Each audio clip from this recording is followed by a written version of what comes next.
Chez Brooke, Ridge admet qu'il aurait dû écouter Brooke, qui avait raison à propos de Shauna. Brooke dit qu'elle n'a jamais cru qu'elle et Ridge auraient fini de cette façon. Ridge déclare qu'ils n'ont pas terminé et qu'il ne voulait pas divorcer de Brooke. Il déclare qu'il est chez lui et qu'il veut arranger les choses. Dans le bureau du PDG, Carter dit à Zand qu'Eric sera ravi de l'arrivée surprise de Zand en ville. En fait, tout le monde le sera. Zoé appuie la déclaration, ajoutant que c'est génial que Zand soit là pour rester. Zand déclare que Paris était incroyable, mais il a commencé à regretter Los Angeles et sa famille. Zoé a entendu Zand mentionner que sa femme n'était pas revenue avec lui. Elle se demanda si tout allait bien entre eux. Carter reçoit un appel de Ridge, qui veut que Carter se rencontre chez Brooke pour aider avec quelque chose. Carter fait savoir à Zand et Zoé qu'il doit partir. Et elle se demande si la demande de Ridge a quelque chose à voir avec son mariage annulé. Plus tard, Zand examine des croquis sur la table de conférence. Zoé, qui est allée faire un essayage, revient, se demandant ce qu'elle a raté. En regardant ses croquis, elle remarque qu'ils sont sexy. Il demande si c'est trop. C'est peut-être pour certains, raisonne Zoé, mais elle aime ce qu'elle voit. Joyce s'intéresse toujours à ce qui s'est passé entre Zand et Nicole. Zoé pensait que Zand serait marié pour la vie. Haussant les épaules, il répond que la vie lance des boules gourdes. Zoé est content qu'il soit de retour et qu'ils se soient rencontrés en personne. C'est fou pour lui que leurs chemins ne se soient jamais croisés. Zoé a l'impression qu'ils se connaissent via les réseaux sociaux. Zand répond qu'il ne publie plus autant que par le passé. Croyant qu'il le devrait, Joe le qualifie de photographe et designer remarquable. Il dit qu'il n'a pas des millions d'abonnés comme Zoé. Joe dit qu'il va bien. Elle admire de loin, mais il est encore plus impressionnant en personne. Il lui demande si elle flirte avec lui. Zoé décide. Eh bien, s'il doit demander, alors elle suppose qu'elle ne fait pas du bon travail. Se retournant, elle propose de modéliser les créations de Zand pour lui une fois qu'elles seront prêtes. Il dit qu'il est humilié par son offre de faire cela pour lui, petit vieux. Zoé répond qu'il est Zand Forrester, qui n'est pas en reste. Joe se demande comment c'était de vivre à Paris et a d'entendre Zand dire quelque chose en français. Se conformer. Zand lui dit en français qu'elle est belle, mais qu'elle a un petit ami. Joe dit qu'elle et Carter n'ont mis d'étiquette sur rien. Zand lui dit que Carter est amoureuse d'elle et c'est son amie. Alors, Joe demande si elle est l'amie de Zand. Zand rétrécit son regard sur elle. Elle exprime sa confiance qu'ils s'amuseront ensemble. Elle suppose que, même s'il ne veut pas en parler, il est de retour sur le marché. Plus tard, Zoé fait l'éloge de l'ascension de la carrière de Carter et l'a qualifié de très bon. Zand admire Carter, qui n'était que fidèle à son oncle Ridge Forrester. Zoé demande en plaisantant si Zand a vu Carter s'entraîner. Rire Zand décide qu'il l'aime bien. Il aime son esprit et sa confiance. Zand mentionne qu'il sait que Zoé a traversé une période difficile avec Thomas. Surprise que Zand en ait entendu parler. Joe révèle qu'elle était à 2 mots de faire partie de la famille Forrester et de leur dynastie emblématique de la mode. Elle ne peut pas imaginer qu'une opportunité comme celle-là se présente à nouveau. Chez Brooke, Carter félicite Brooke et Ridge pour leur retrouvailles et se demande pourquoi ils avaient besoin de le voir. Ridge demande si Carter se souvient avoir reçu le texte du divorce. Carter dit qu'il n'était pas capable d'y croire quand il l'a lu. Ridge déclare que c'est parce que ce n'était pas réel. Carter demande de quoi Ridge parle. Ridge déclare qu'il était ivre cette nuit-là. Carter ajoute que Ridge ne s'est pas souvenu de la moitié de la nuit. Ridge prétend se souvenir de ne pas avoir envoyé le message texte.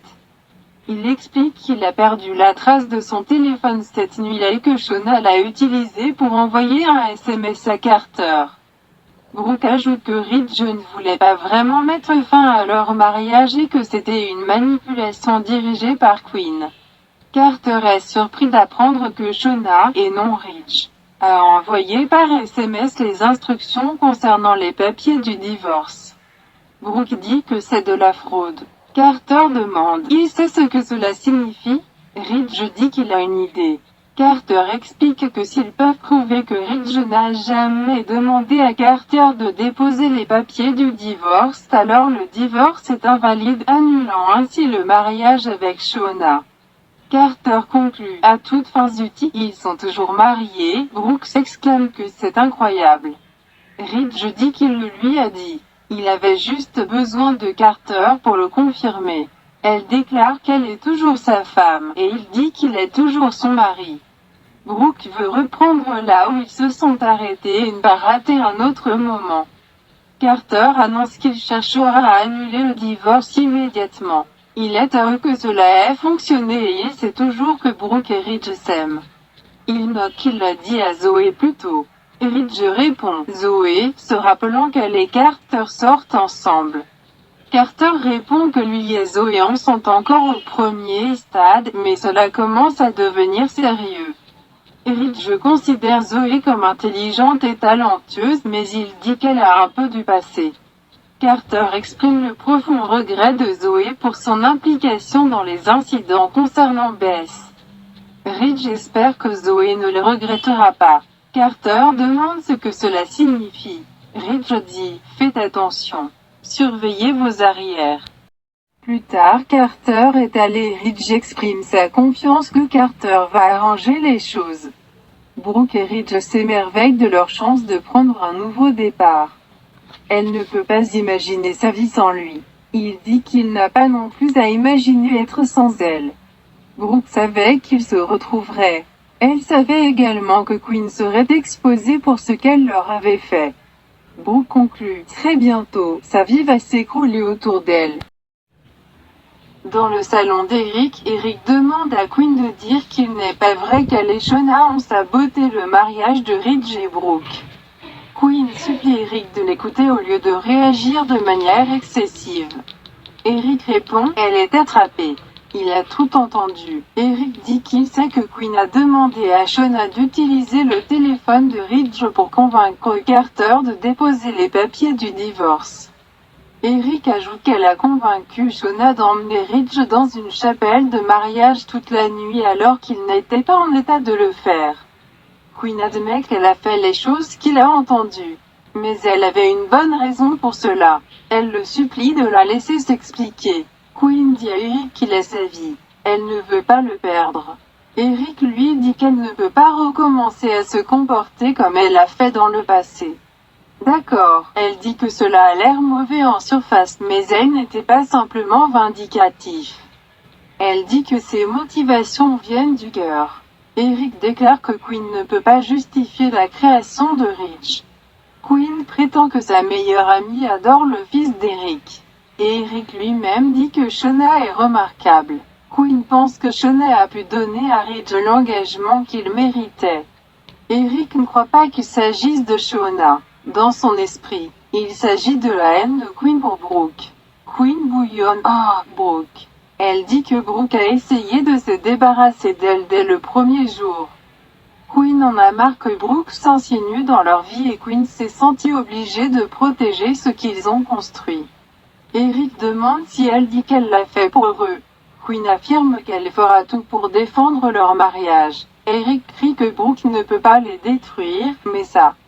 Quinn. Il déclare qu'il l'a défendue auprès de tout le monde et qu'il croyait qu'elle était une femme changée. Quinn insiste sur le fait qu'il l'a vue de ses propres yeux. Et il sait à quel point elle a travaillé dur sur elle-même. Elle n'a tout simplement pas été capable de s'asseoir et de regarder leur vie ensemble se prendre en embuscade. Elle dit qu'elle a réagi de manière excessive parce qu'elle n'a pas pu regarder Brooke rogner sur ce qu'ils ont créé. Eric accuse Quinn de punir Brooke en manipulant le mariage de Brooke et en manipulant Ridge. Quinn dit que Brooke ne mérite pas Ridge, mais Eric hurle que Quinn ne décide pas qui Ridge a choisi. Eric ne pense pas que Quinn ait changé du tout ou ne le ferait jamais. Quinn insiste sur le fait qu'elle a changé, et c'était grâce à son amour et son soutien. Elle ne veut pas qu'il perde cela de vue. Elle dit qu'elle n'a tout simplement pas pu laisser Brooke compromettre leur amour. Il répond à Brooke. Toi, Quinn, toi. Il dit que c'est l'insécurité et la jalousie de Quinn qui gênent et détruisent son avenir et celui de Quinn. Eric dit qu'il a supplié Quinn de ne pas revenir à ses anciennes habitudes. Mais elle l'a fait. Quinn s'exclame qu'elle avait peur de le perdre. Elle lui demande ce qu'elle peut faire pour gagner sa confiance. Eric n'en a aucune idée.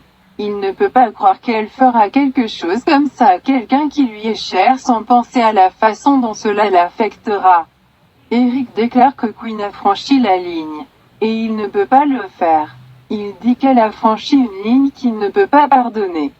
Il ne peut même pas la regarder et pense qu'il ne pourra plus jamais le faire. Eric sortit de la maison et Quinn l'appela. Dévastée, elle s'affaissa sur le canapé.